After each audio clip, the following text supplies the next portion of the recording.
Hey guys, my name is Matimio, and earlier today, the Aftermath DLC was finally released on PC and the Xbox 360. I've played for a couple of hours now, and I am loving it so far. And I even go out on a limb and say that this might be one of the best DLCs that we've gotten, and even better than the Back to Karkin expansion pack. And I love that DLC. I play Stark at Karkin pretty much every day, but just with the refreshing game modes that we have, the way that they've designed these maps is extremely refreshing, and I am loving it.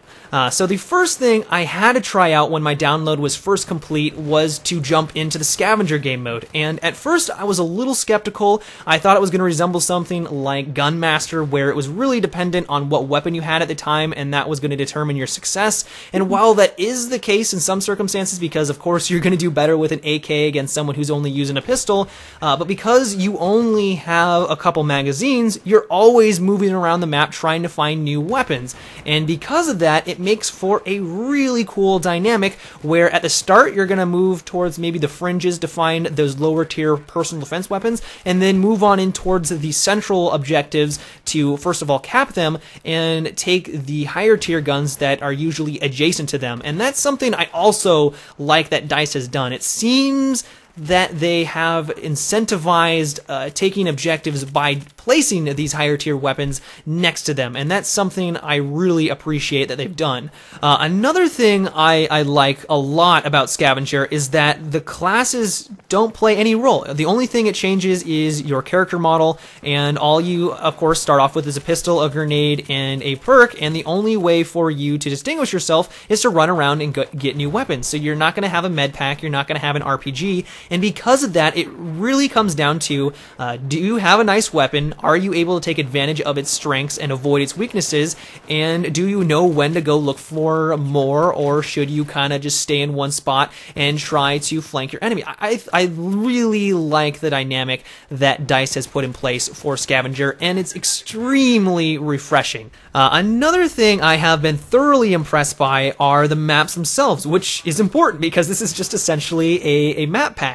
And what it kind of feels like the developers were going for is a more open Grand Bazaar. And Grand Bazaar is one of my favorite maps. It's got great lanes, it's got great long range corridors where you know where enemies are going to be coming from, and it can lead to some very intense firefights. But one of the main critiques I have for that map is that it can get very bogged down, and things can get a little frustrating where you want to flank your enemy, but there just simply isn't any way for you to go about that.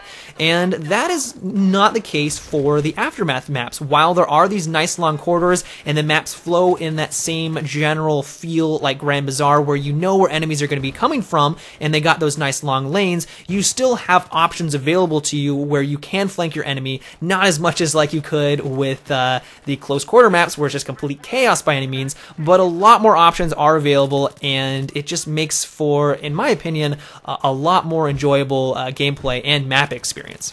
So another thing that I have really appreciated is that DICE has finally put in all of the almost all of the previous game modes from their past expansions and the core game mode itself, and put them into Aftermath. And this was something that I criticized DICE for not doing for the Close Quarter DLC.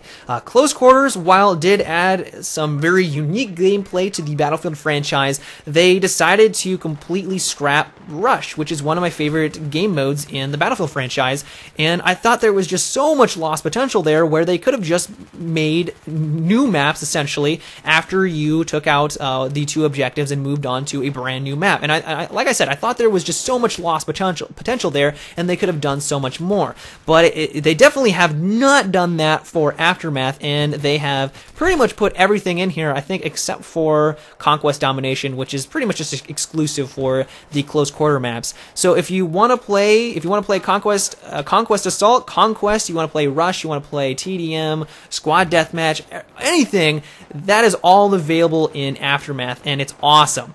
Another thing along those same lines is that they've also made sure that they've balanced and changed the maps depending on what game mode you're playing, and they haven't just tried to shove all the game modes into one map design. So if you play Conquest, it's going to look, and the layout of the map is going to be different than if you play Scavenger, if you play Rush, and stuff like that. And I love that, because if they didn't go down that route, I think that the game modes would suffer themselves. They would kind of feel tacked on, and they really wouldn't be all that balanced. So just the fact that DICE has taken the time to go in and balance all the maps accordingly to each of the game modes is very impressive, and it restores my faith in DICE a little bit. But yeah, those are my first impressions of the Aftermath DLC. If you couldn't tell already, I am loving it so far. But I would love to know what you guys think. Are you guys liking it as much as I am? Are you a little disappointed? Let me know in the comment section below. But yeah, guys, if you enjoyed today's video or just want to support my channel, I always appreciate it when you give my videos a rating. And if you haven't already, subscribe for more. But until next time, have a good one and take it easy.